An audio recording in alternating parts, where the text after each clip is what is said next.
Today, I'll show you 11 of the biggest mistakes Neon players make and how to fix them. Let's start at number 1. So one of the biggest mistakes that you can make as a Neon player is not having your gun out before you go into your slide, because if you don't have your gun out in your hand before you go in, you will add extra animation time that it takes to pull out your gun. If I slide just like this without my gun in my hands and I try to pull it out after, it takes extra animation time just like that. Alright, so now I'll show you how to do it properly. So now all you basically have to do is, instead of having your knife out, you just pull your gun out, and it has a lot less animation time going into it. You know, very, very easy. It's way faster than sliding and not having your gun out and then pulling it out.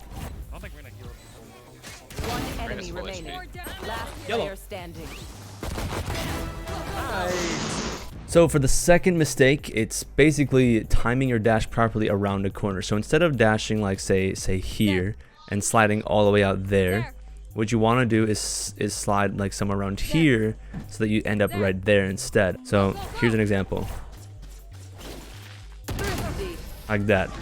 So obviously I didn't shoot back for the example, but he had a lot more time to react to me, and I couldn't shoot during those first frames that I was coming out of the box on. All you have to do is just slide a lot earlier. It's basically learning how to time your dash properly, and all it is learning how long your dash is and how much wall you have to, like, you know, go past. You know, you should be sliding like further back here,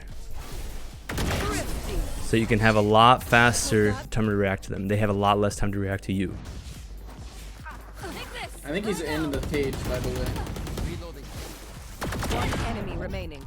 So for this mistake, you basically, like, if I'm walling for my teammates to get into U-Haul or for someone to plant right there, right? And I throw my wall at that box, that tank, and I come up and I start planting, there's a tiny little gap, and they can shoot me through that, and they can shoot your teammates through that. Usually this is a very common plant spot. To fix it, all you have to do is aim higher with the wall. It's very easy. Basically, want to keep in mind that you want to throw your wall over things instead of at things. All you have to do is just throw your wall, instead of looking at the tank, you just throw it over the tank, and it creates no gap whatsoever. They can't see you. I mean, they can try to spray, which is entirely possible, but then see, they tried spraying, they missed a little bit, and then I was able to swing through and get the kill.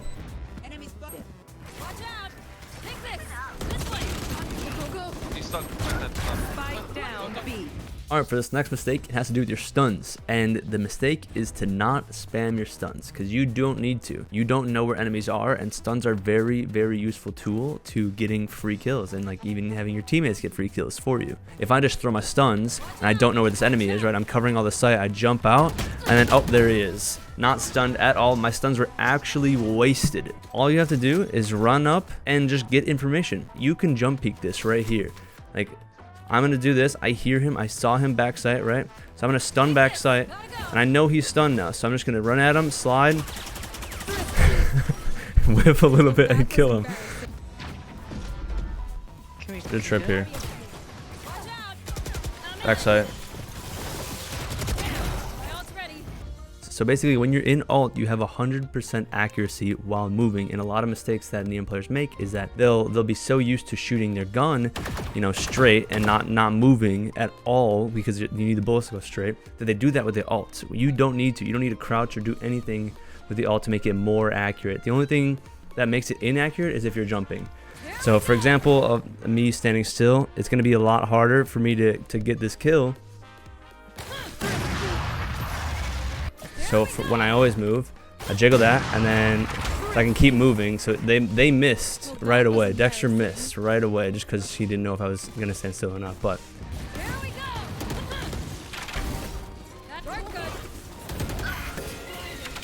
One enemy remaining.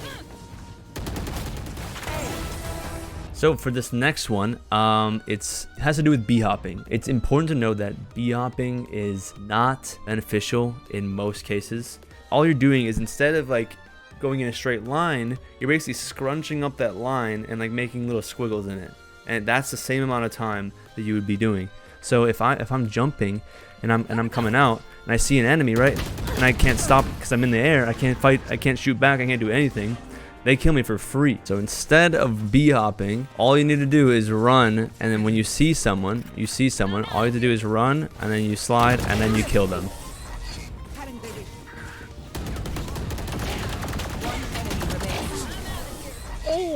Okay, so the next mistake that I think a lot more players than just Neon players make is they neglect the orbs. They completely forget to pick up the orbs. Sometimes they just get left alone for nobody to pick up, and I understand that sometimes you can't pick them up because they're being contested or whatever. If I grab one of these, I get one. Obviously, getting kills adds one. I think planning adds one, and grabbing orbs adds one. When all of my teammates have pistols and they all have bandos, right? If I get one gun down, that means I have my ult, and then another of my teammate has a gun, and then it can keep snowballing. I mean, we could 2v1 another player and get 3 guns for our teams, and then we win the round.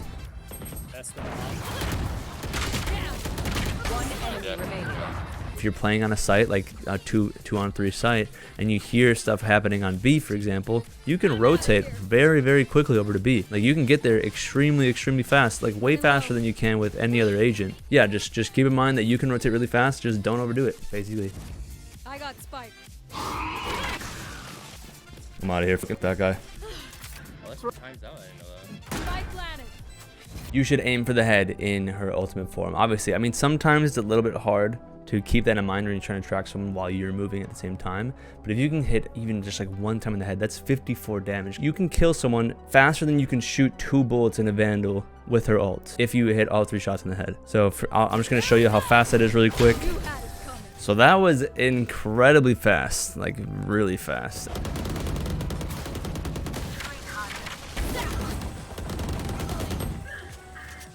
That's 104. One enemy remaining. That's 3. Spike right. down. B. Thrifty. Nice. If you're entering on a site, a mistake you might make is like an enemy hears you coming and then they swing out and then you accidentally slide straight at them, or maybe that's what you think you should do to get in their face if you have a shotgun or whatever, and then they kill you because you're running out. And then he swings and then he kills me. To fix that, instead of sliding straight at them, when you see them, slide to the right instead. So I'm coming out, and then I slide to the right, and then I kill them in that way. I think she's close, right? So you can find stun lineups to cover big areas because you have essentially 4 stuns, and that can cover basically all of the map. So instead of like spamming your stuns in the same place, like backside there, maybe in tube or backside there, you can find lineups. This is one stun up that I actually use all the time, and it's basically I just throw anywhere in hookah. I throw my stun off of this green thing right here, and it hits all of cubby right here. Anyone sitting in cubby, stunned completely, and they can't even get out. One belt. It's like 2 more. There he is. There he is, bro. Hey guys, if you enjoyed that video, watch this one next, and don't forget to follow my Twitch. I'm live every single day, linked in the description below. See you there.